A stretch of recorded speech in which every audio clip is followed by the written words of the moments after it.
नमस्कार, मैं हूँ हर्षा चंदवानी। जेल के अंदर की दुनिया आज भी आम लोगों के लिए रहस्यमयी बनी हुई है। जेल के अंदर जाना आज भी खौफ के रूप में माना जाता है, लेकिन आज हम इस खौफ पर से पर्दा उठाएंगे और जेल के भीतर जाएंगे। सिर्फ आम लोगों के लिए रहस्यमयी बनी हुई है। जेल के अंदर जाना आज भी खौफ के रूप में माना जाता है, लेकिन आज हम इस खौफ पर से पर्दा उठाएंगे और जेल के भीतर जाएंगे। सिर्फ आपके लिए आपको हम दिखाएंगे कि इस रहस्यमय दीवारों के पीछे की दुनिया क्या है। तो चलिए आपको हम लेके चलते हैं जेल के भीतर। चलिए।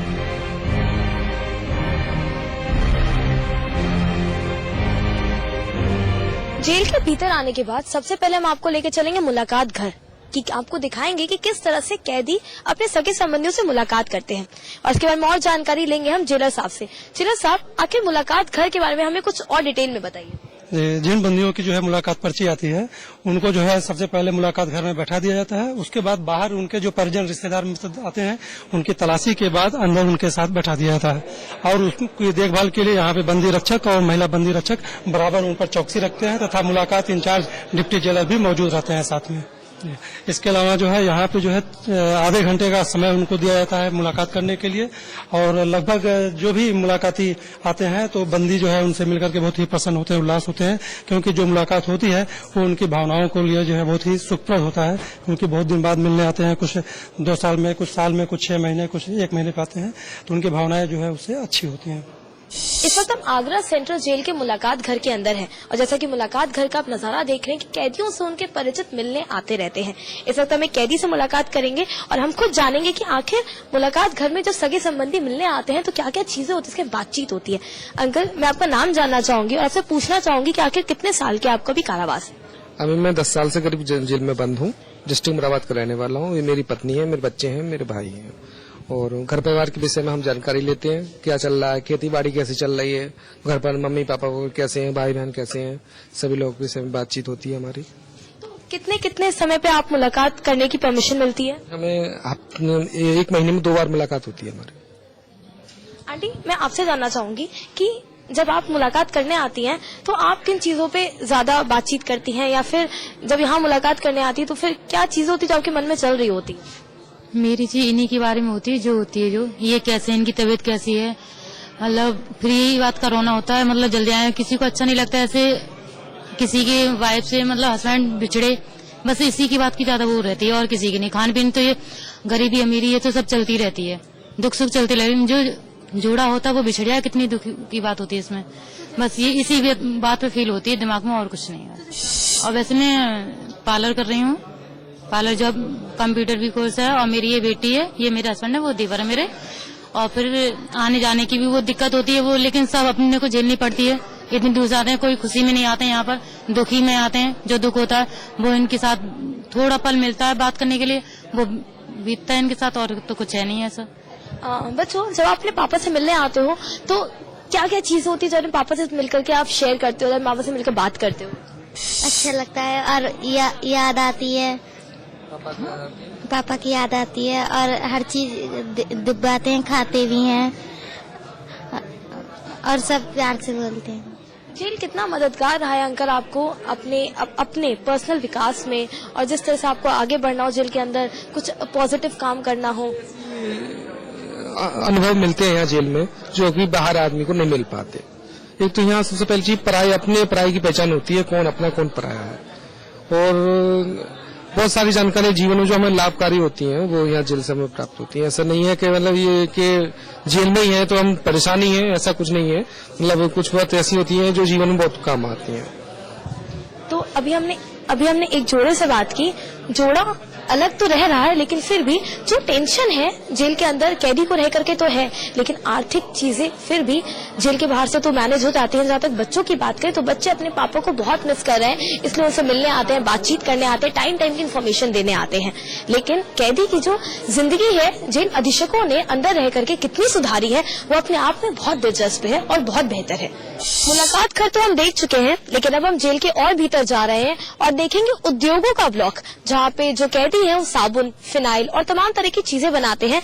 ये जो पहला द्वार मैं आपको दिखा रही हूँ जिसके अंदर मैं जाऊंगी, इस द्वार का नाम है योगेश चंद्र चटर्जी द्वार, और ये जो द्वार का नाम है फ्रीडम फाइटर्स के नाम के पीछे रखा गया है। और यहाँ के इस सेंट्रल जेल के जितने भी द्वार है सभी के नाम फ्रीडम फाइटर्स के नाम पर ही रखा गया है। फिलहाल जेलर साहब से हम और जानकारी हासिल करेंगे उद्योगों के बारे में। जेलर साहब, कौन कौन से उद्योग हैं जहाँ पे कैदी साबुन, फिनाइल, डिटर्जेंट वगैरह बनाते हैं? जी, इस समय तो साबुन, फिनाइल और दरी उद्योग चल रहा है, इसके बाद सिलाई उद्योग, बेकरी उद्योग, ये सभी उद्योग चल रहा है। चर्म उद्योग भी चल रहा है इसमें, और मेनली जो है फर्नीचर का भी काम यहाँ पे होता है, लेकिन फिलहाल उसका अभी ऑर्डर प्राप्त नहीं हुआ है। चलिए साहब, एक बात बताइए, जितनी भी चीजें कैदी बनाते हैं, साबुन हो गया, फिनाइल हो गया, तो ये किसी पर्टिकुलर साबुन वाले या डिटर्जेंट वाले को ये सारा सामान जाता है या फिर ये जेल के अंदर ही सब इस्तेमाल होते हैं? नहीं, ये जेल टू जेल सप्लाई है। जेल में सारे बंदियों के लिए ही इसका जो है सप्लाई किया जाता है, और अलग से विभाग के लिए नहीं। संबंधित कारागार जो उत्तर प्रदेश में है उन्हें सप्लाई किया जाता है। तो यहाँ पे कैदियों को जो इस तरह के अच्छे काम करते हैं, क्या उनको कुछ सालाना कुछ पैसे भी दिए जाते हैं या मंथली कुछ उनकी सैलरी भी होती है, इन सब चीजों की मजदूरी होती है? जी जी, इसमें जो स्किल्ड, हमारे यहाँ 3 टाइप के लेबर हैं। जो स्किल्ड लेबर है तो उनको प्रोडक्शन के हिसाब से होता है, उनको जो है 40 रुपए, और अनस्किल्ड को जो है 30 रुपए, और सेमी स्किल्ड को 30 रुपए, अनस्किल्ड को जो है 25 रुपए मिलते हैं। तो सर कोई खाता भी खोला गया है यहाँ पे सब तमाम कैदियों का? हाँ, लगभग जो है हमारे यहाँ करीब 1000 बंदियों के खाता खोले गए हैं, जिनके पैसे उसमें जमा हुए हैं, और जो बंदी अर्न करते हैं वेजेस वो उनके खाता में चले जाते हैं। सामने में ये जो एरिया देख रही है प्लेग्राउंड एरिया है, तो क्या रोज ही कैदी आपस में अलग अलग स्पोर्ट्स टूर्नामेंट ऑर्गेनाइज होता है तभी खेलते हैं, या फिर रोज ही कोई ना कोई कॉन्ट्रीब्यूशन होता है? ये शहीद भगत सिंह पार्क है, इसमें आए दिन जो है प्रोग्राम होते रहते हैं, और यहाँ पे बंदी क्रिकेट खेलते हैं, और जो भी कल्चरल प्रोग्राम होता है वो मंदिर में और यहाँ पे सब होते रहते हैं, चलते रहते हैं। शुक्ला जी टीम लाइए एक दिन।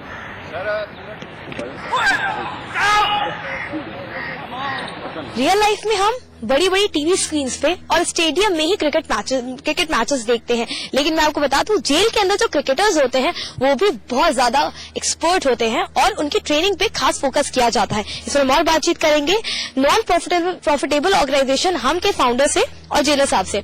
सर, आप हमें बताइए कि किस तरह की खास ट्रेनिंग दी जाती है इस कैदियों को क्रिकेटर्स अच्छे क्रिकेटर्स बनने के लिए? सबसे अच्छी बात यह है कि यहाँ का जो एडमिनिस्ट्रेशन है वो पूरा सपोर्ट करता है। जो भी टैलेंटेड स्पोर्ट्समैन है यहाँ पर डिफरेंट सेक्टर में, उनको पूरा टाइम दिया जाता है। उनके जो भी इक्विपमेंट या जो भी स्पोर्ट्स नीडफुल सामान होते हैं वो प्रोवाइड किया जाता है। बाकी बीच बीच में जो भी स्किल्ड लोग हैं इसी सेक्टर से, इसी स्पोर्ट से, उनको बुला के ट्रेनिंग भी करवाई जाती है। बैडमिंटन के लिए बैडमिंटन कोच आते थे, क्रिकेट के लिए भी लोग आते हैं। उनको हम लोग ट्राई करते हैं कि जो मैक्सिमम इनके लिए बेस्ट किया जाए। जेलर साहब, आपके पास आऊंगी। जब हमने फर्नीचर बनाने वाले दिलबाग जी से बात की तो उन्होंने जेल प्रशासन की बहुत तारीफ की और बोला कि मटेरियल्स अच्छे उपलब्ध कराए जाते हैं, हमें सिखाया भी जाता है। अब मुझे बताइए कि उनके सामानों सिर्फ आपका योगदान या उनका इंडिविजुअली योगदान कितना होता है उनके बेहतर काम में? उनका जो परफॉर्मेंस होता है वो तो खैर एक तरह से उनको एक रोजगार प्रदान करता है, लेकिन वो जो है जब भी कोई सामान बनाते हैं तो ये मान करके बनाते हैं कि हम बंदी बना रहे हैं तो उसमें इतनी अच्छी क्वालिटी उसको दिया जाए ताकि समाज में उसका जो है एक अच्छा जो है सकारात्मक धारणा जाए। और जो बंदी यहाँ काम करते हैं उनके द्वारा बनाए गए उत्पाद जो है बाहर सराहे भी जाते हैं, और ताज महोत्सव में भी जो है हम संस्था के द्वारा ये बंदियों के द्वारा बनाए गए काफी प्रोडक्ट्स जो है रखे गए हैं और पेंटिंग्स भी रखी गई हैं, और काफी कुछ जो है ये बाहर के लोगों ने पसंद किया, उसको परचेज भी किया है। कौन कहता है भारत में ह्यूमन रिसोर्सेज की कमी है? जेल के अंदर आइए, जेल के भीतर आइए, और जो ट्रॉमा बना हुआ है आपके दिमाग के अंदर कि जेल के अंदर सिर्फ खौफ वाली ही चीज है, कुछ बेहतर नहीं है, तो आइए आगरा सेंट्रल जेल के अंदर और देखिए बेहतरीन फर्नीचर आर्टिस्ट और बेहतरीन एक्सपर्ट क्रिकेटर्स, वो भी कैदी, आपको यहाँ पे देखने को मिलेंगे। जेल में फर्नीचर उद्योग है जहाँ पे बहुत ही बेहतरीन फर्नीचर डिजाइन किए जाते हैं। इस वक्त हम बात करेंगे दिलबाग जी से जो 26 साल से इस जेल के अंदर है और फर्नीचर बना रहे हैं।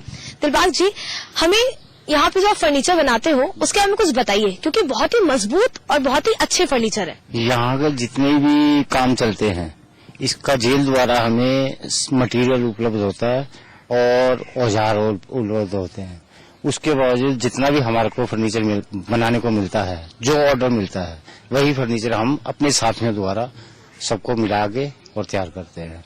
दिलबाग जी, एक और चीज मैं 2 सवाल पूछना चाहूंगी। पहला, आप कहाँ से आए हैं और जहाँ से आप आए हैं क्या पहले भी आप फर्नीचर ही बनाया करते थे? बाहर हम फर्नीचर का ही काम करते थे और हमारे साथी लोग यहाँ पे हैं, वो भी बाहर के ही कारीगर हैं, यहाँ का कोई नहीं है। यहाँ पे और लोगों को हम प्रशिक्षण दे देते हैं, यहाँ पे सिखाते हैं। उसी सिखाने में हम फर्नीचर तैयार भी करते हैं, बाहर के ऑर्डर भी कंप्लीट करते हैं और जेल वालों का पूरा सहयोग रहता है हम लोगों को। आपको ये फर्नीचर बनाने के लिए क्या कुछ खास मजदूरी भी मिलती है? जी, कितनी? हमें आइटम के हिसाब से मजदूरी मिलती है, जिस हिसाब का आइटम होता है उसी हिसाब की। जैसे हम डबल बेड बनाते हैं, उसके हमें 1200-1500 रुपए मिल जाते हैं। वो हम अपने 8-10 आदमी जितने भी लगते हैं उसको कंप्लीट करके और उसका जितना भी बेसिस है वो सारा आपस में बांट लेते हैं। तो आपका कौन सा आइटम है जो आपको खुद लगता है कि ये मेरा बेहतरीन आइटम है और इसकी डिमांड बाहर के मार्केट में सबसे ज्यादा है और जो ऑर्डर बार बार आपके पास आता है? हमारे पास में ज्यादातर हाई कोर्ट के ऑर्डर आते हैं, जो उसमें चेयर बनती है, हाफ बैग चेयर, रैक बनती हैं और स्टूल बनते हैं, मेज है, कुर्सी है और तख्त है, रैक है, बुक रैक, ये आइटम बनाते हैं। तो दिलबाग जी से बात करके हमें ये तो पता चल गया, ये अपने आप में कितनी खूबसूरत बात है कि जेल प्रशासन वाले कितनी अच्छे से मदद कर रहे हैं यहाँ कैदियों की, उनको मटेरियल उपलब्ध कराते हैं बेहतरीन फर्नीचर बनाने के लिए। और सबसे दिलचस्प बात इसमें ये है कि जो सबसे ज्यादा आइटम है वो खुद हाई कोर्ट के पास जाते हैं। और इस वक्त मैं खुद जिस चेयर पे बैठी हूँ ये बहुत छोटी है लेकिन बहुत ही ज्यादा मजबूत है। मैं आपको ये चेयर भी दिखा देती हूँ, तो आप देख सकते हैं कैदियों के हाथों का जो हुनर है वो कितना बेहतरीन है।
सामने जो साबुन रखा है, मैं आपको बता दूं ये साबुन इस फैक्ट्री के अंदर बनता है और ये फैक्ट्री है जेल के अंदर।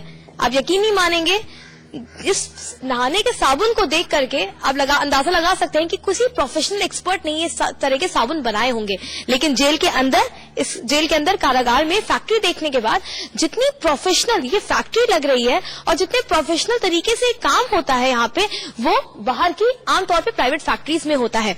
मैं बता दूं, प्रधानमंत्री पूरे देश में स्वच्छ भारत अभियान चला रहे हैं, लेकिन आगरा सेंट्रल जेल ने ठेका उठाया हुआ है यूपी की 30-32 जेलों की सफाई का। तो आप कह सकते हैं जेलों की सफाई का जो जिम्मा है वो आगरा सेंट्रल जेल के पास ही है, क्योंकि फिनाइल, नहाने का साबुन, कपड़े धोने का साबुन, यहाँ तक कि डिटर्जेंट पाउडर भी यहाँ पे जेल कारागार के अंदर बनता है इस फैक्ट्री में।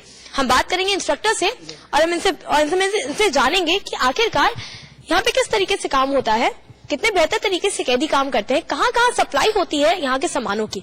पीके सिंह जी, आप हमें बताइए इस फैक्ट्री के बारे में, कितनी प्रोफेशनल तरीके से यहाँ पे आप लोग काम करते हैं, क्या क्या इंस्ट्रक्शंस हैं जो आप इन कैदियों को देते हैं बनाते टाइम, कैदियों में कितना डिस्ट्रीब्यूट होता है साबुन और बाहर फिनाइल जो है वो बाहर डिस्ट्रीब्यूशन के लिए कैसे जाता है, और हमें साथ साथ दिखाते भी चलिए। सर्वप्रथम तो इनको जो इंस्ट्रक्शन ये दिया जाता है कि बनाने से पहले हर चीज की सफाई करनी चाहिए। सफाई करने के बाद खुद जो है आकर के सामान तोलने, अपना काम पे लग जाए नियमित। मशीनों को प्रारंभ करने से पहले उसके आयलिंग वगैरह का ध्यान रखा जाता है। सर्वप्रथम तो मिक्सिंग मशीनें होती है, उसमें पाउडर वगैरह मिला करके, एसिड सैलिन मिला करके मिक्स किया जाता है। मिक्सिंग करने के बाद तब इसको जो है डिटर्जेंट केक मशीन है ये, इसमें जो है डाल करके केक निकलता है। केक निकलने के बाद उसको एक डंडा के रूप में बनाया जाता है। इसके बाद बनाने के बाद यहाँ आता है 120 ग्राम का पर टिक्की होती है, उसको तौल करके काट लिया जाता है। इस पे फिक्स कर दिया जाता है 120 ग्राम का। 120 ग्राम टिक्की जो है प्रतिबंधियों को एक महीने में 240 ग्राम दिया जाता है। 2 टिक्की जो है एक कपड़ा धोने का जो है। फिनाइल के बारे में मैं फिनाइल सेक्शन में चल करके पीके सिंह जी से जानना चाहूंगी कि फिनाइल को लेकर के, फिनाइल तो स्वच्छता के काम आती है और प्रधानमंत्री भी स्वच्छ भारत अभियान चला रहे हैं और यहाँ से डिस्ट्रीब्यूट भी बहुत होता है फिनाइल। तो फिनाइल किस तरह से बनाया जाता है? आपके फिनाइल की खासियत क्या है कि इसका डिस्ट्रीब्यूशन बहुत ज्यादा है? आमतौर पर यहाँ कि फिनाइल को लेकर के, फिनाइल तो स्वच्छता के काम आती है और प्रधानमंत्री भी स्वच्छ भारत अभियान चला रहे हैं और यहाँ से डिस्ट्रीब्यूट भी बहुत होता है फिनाइल। तो फिनाइल किस तरह से बनाया जाता है? आपके फिनाइल की खासियत क्या है कि इसका डिस्ट्रीब्यूशन बहुत ज्यादा है? आमतौर पर यहाँ फिनाइल जो है बनती पाइन ऑयल से। पाइन ऑयल का ये प्रयोग होता है, जो फर्श पर भी इसका प्रयोग करते हैं तो चिकना होता है, जो पैर स्लिप नहीं करता जो है। इसको बनाने के लिए सर्वप्रथम अंडी का तेल और उसमें रोजिनियन डाल करके गर्म करते हैं खूब जो है। गर्म करने के बाद जब खूब गर्म हो जाता है, इसके बाद उसमें पानी डालते हैं। पानी डालने के बाद एक कास्टिक सोडा होता है जो गंदगी काटता है, उसको डालते हैं जो है। पीके सिंह जी, फिनाइल बनाते वक्त कैदियों को किन किन चीजों का ध्यान रखना पड़ता है मुख्य तौर से? सर्वप्रथम पर इसको चलाने के लिए जो है इसमें केमिकल पड़ता है, तो इनको इंस्ट्रक्शन दिया जाता है जैसे मुंह जो है अपना बांध लें, जो है मास्क वगैरह लगा लें, और चलाने से पहले उनको चश्मा जरूरी होता है वहां लगाने के लिए जो है, लगा लेते हैं लोग जो है, और उसको बार बार चलाते रहते हैं, उससे दूर थोड़ा हट जाते हैं जो है बनाते समय जो है। तो कैदियों को बेहतर जिंदगी कैसे जी जाए ये तो सिखा ही रहे हैं पीके सिंह जी। साथ ही साथ फिनाइल का डिस्ट्रीब्यूशन सिर्फ गवर्नमेंट सेक्टर्स में नहीं बल्कि प्राइवेट सेक्टर्स में भी बहुत ज्यादा है। जो कैदी सीखे भी नहीं हुए हैं वो भी कितने अच्छे से इन सारे कामों में इंडल्ज होकर के, इन्वॉल्व होकर के एक बेहतर काम कर रहे हैं, अपना ध्यान बेहतर काम की तरफ लगा रहे हैं।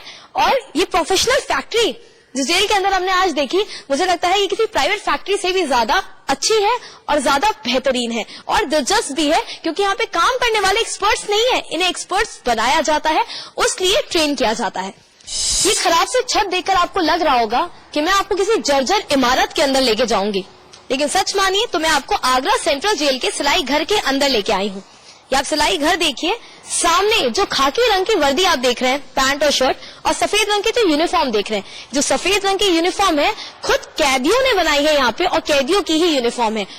यहाँ के जो कैदी हैं, जितने एक्सपर्ट्स और जितने पेशेवर तरीके से काम करते हैं और जितने पेशेवर तरीके से स्टिचिंग करते हैं, ऐसे किसी निजी प्राइवेट फर्म के पेशेवर कारीगर को भी वो टक्कर दे सकते हैं।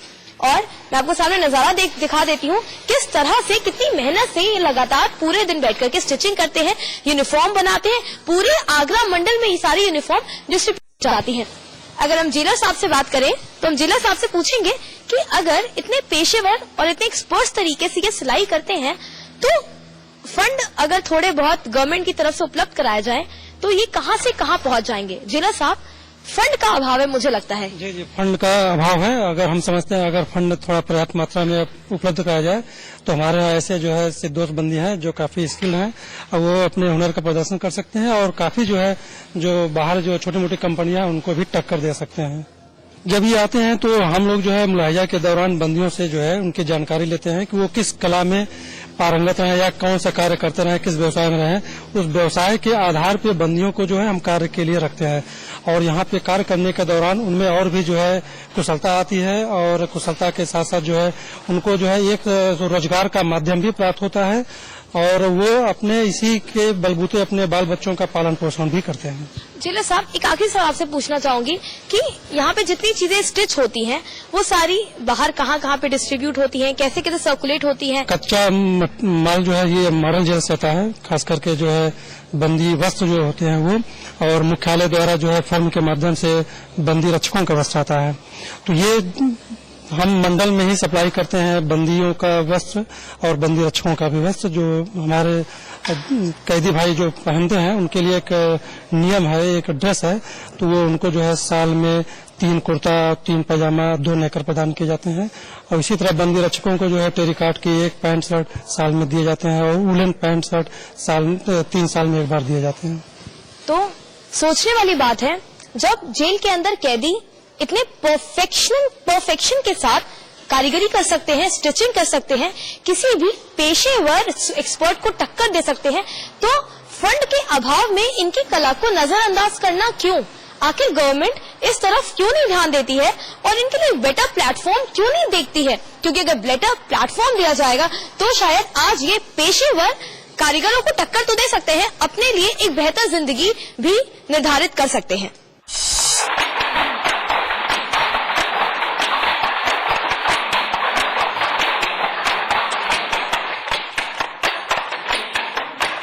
मेरा नाम गोपाल है। तो गोपाल जी, मुझे बताइए, आप कितने सालों से जेल के इस हथकरघा केंद्र में काम कर रहे हैं? मुझे 11वां साल है जी। और इन 11वें साल में आपने किन किन को सिखाया और कितने बेहतर बना चुके हैं आप ये कारपेट?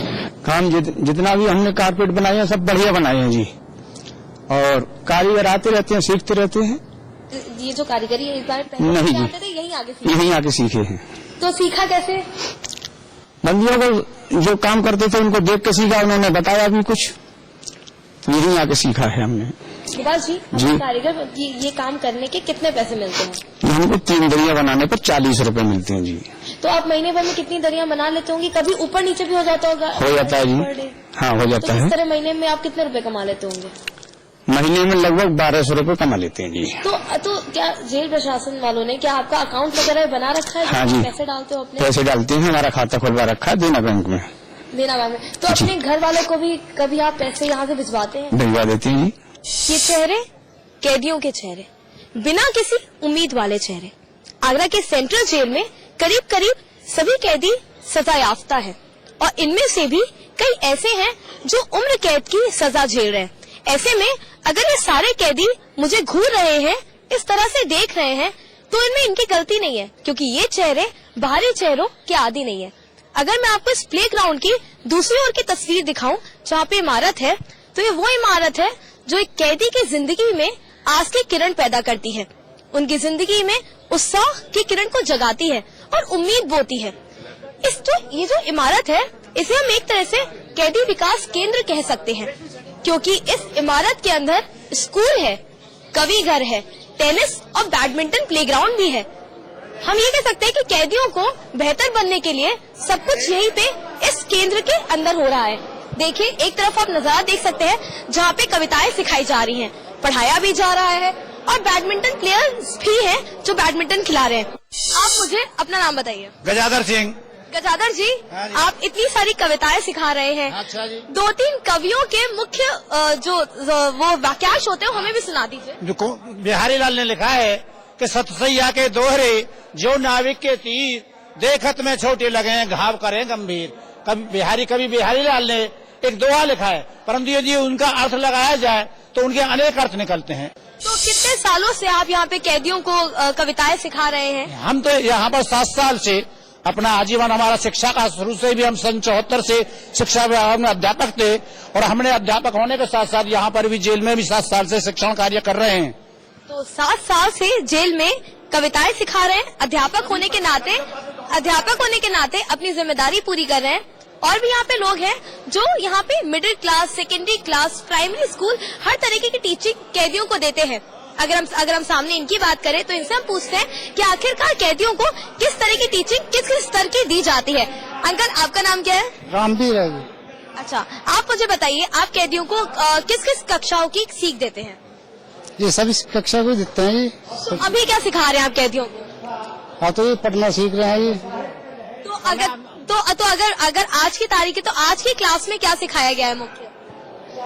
आज में तो यही सिखाया जा रही है। कितना विलीन होकर के अपनी किताबों में ये सब पढ़ाई कर रहे हैं, तो यानी कि सीखने की इच्छा है, और हो भी क्यों ना, क्योंकि सुधार घर है यहाँ पे, इसलिए सारे कार्य ऐसे होते हैं जिससे आगे चल के एक बेहतर कार्य कर सके। और इसी विकास के क्षेत्र में किस तरह से विकास का स्तर कितना बड़ा बढ़ा दिया गया है इन सभी कैदियों का। और अगर मेरे राइट हैंड साइड आप देखें तो बैडमिंटन खेल रहे हैं प्लेयर्स, यानी कि जो युवा है, जो नौजवान है, उनकी फिजिकल फिटनेस में भी यहाँ पे कोई कमी नहीं रखी गई है।